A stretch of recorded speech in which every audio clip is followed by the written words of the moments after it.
So you have a presentation coming up and your stomach is in knots at the thought of your entire class and your professor looking at and listening to you stumbling around for 10 or more minutes. You have sat through too many of your fellow students' presentations just like that and know how miserable they can be, both for the presenter and the audience. So maybe we can try something different this time.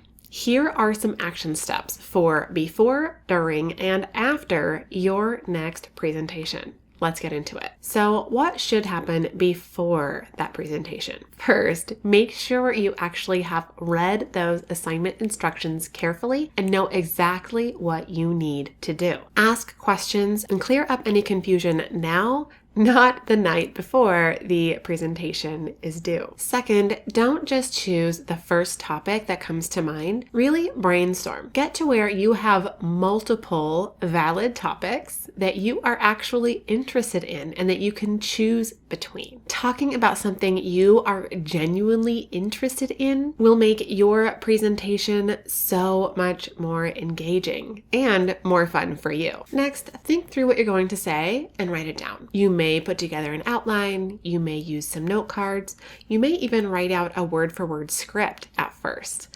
Just don't try and go into your presentation and wing it. No matter how expert you are on a topic, there's about a 0.1% chance that the winging it approach will work for you. Next, create your visuals. Are you using slides? Are you planning out graphs or illustrations that you'll draw on the board while you present? Are you putting together some sort of handout to help your audience follow along? Even if a visual is not required, it can really help take your presentation up a notch. Now, one side note, when we're talking about slides, do not put your word-for-word text on the slides and then read it. Slides should complement what you are saying. They should not simply be subtitles for your presentation. Finally, the most important thing before your presentation is practice, practice,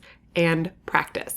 Running through your presentation as if you are actually presenting it in class does a number of important things for you. First, it helps you identify pieces of your presentation that move too slowly or don't flow very well, and you now have a chance to fix that before you actually give your presentation. Second, practicing helps you get more familiar with what you are going to say and helps you figure out how to deliver it more naturally. This will help you with your stress levels and will also help your audience feel more connected to you. Practicing also helps you know more precisely how long your presentation will be. Most presentations in college have a specific length guideline. How do you know how long your presentation will go if you haven't practiced it? So practicing will help you figure out if your presentation's way too short and you need to add stuff to it, or if your presentation is way too long and you need to figure out what to cut.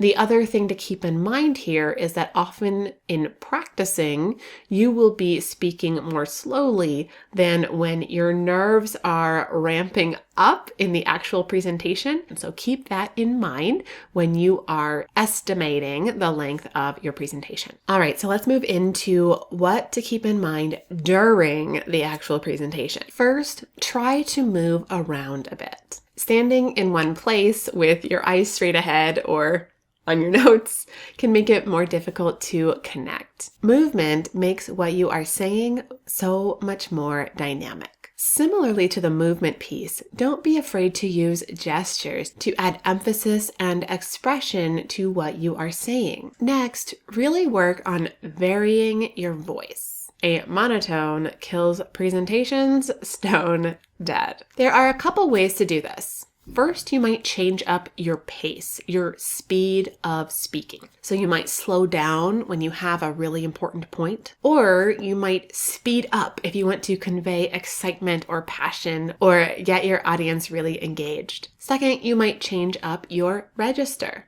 Include higher and lower notes when you are speaking, and it adds a lot more interest to your speech. Now, I say notes, but no, you aren't singing here. But a strong presentation does include a form of melody and cadence that brings the audience along with you and holds their attention, just like your favorite song. Next, don't be afraid of humor. Now, avoid anything offensive or classroom inappropriate, but sprinkling your presentation with little tongue-in-cheek side comments or adding something funny but still relevant to your slides can do wonders for your comfort level, since laughing with your audience is a great way to relieve some of that tension you're likely experiencing while you present. But it also keeps your audience engaged and actually enjoying your presentation. Next, having notes or an outline in front of you is absolutely okay. Very rarely will you need to give a formal presentation with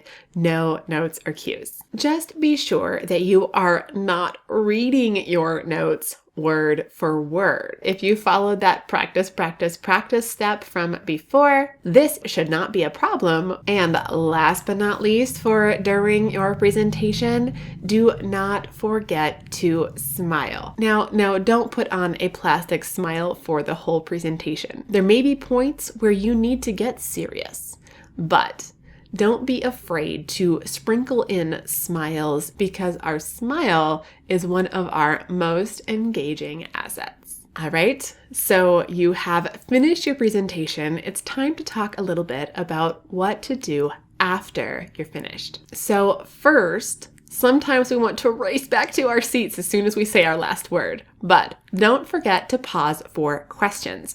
Often, answering questions from your classmates and your professor is part of your presentation grade. So pause, take a breath, and ask if anyone has questions. Now, when answering questions, it is absolutely okay to say, "Oh, I don't know. That's a great question. I'd have to look into that." No one knows everything, and no one expects you to know everything. But don't end with, "I don't know," or "That's a good question." Take a moment to speculate based on what you learned about the topic as you were preparing for your presentation. Based on what you do know, what would you predict, or what would be your guess as to the answer? Of course, make it clear that you are speculating, but this is a way to demonstrate to your professor that you are able to think on your feet and apply the pieces of information you learned while researching for your presentation in a meaningful way. Now, one thing I like to mention is, if it is appropriate, sometimes it's nice to include an activity to engage your audience after your presentation is finished. This can be as simple as a just for fun quiz, or it can be something like a mini game that requires your audience to apply what they learned from your presentation to win. And of course, before sitting down, never forget to thank your audience for their attention. Then you get the grade. Feedback, especially on presentations, can feel especially personal. So before looking at your feedback, take a step back and take a breath and recognize that any feedback given on your presentation is in the spirit of helping you become a better presenter. And if you can take it in that context, then it's more likely that you'll be able to take that feedback constructively and apply it to make your future presentations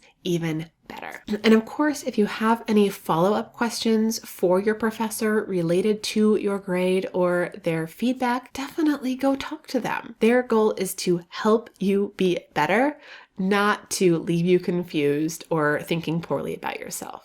And that is it. Go rock that presentation.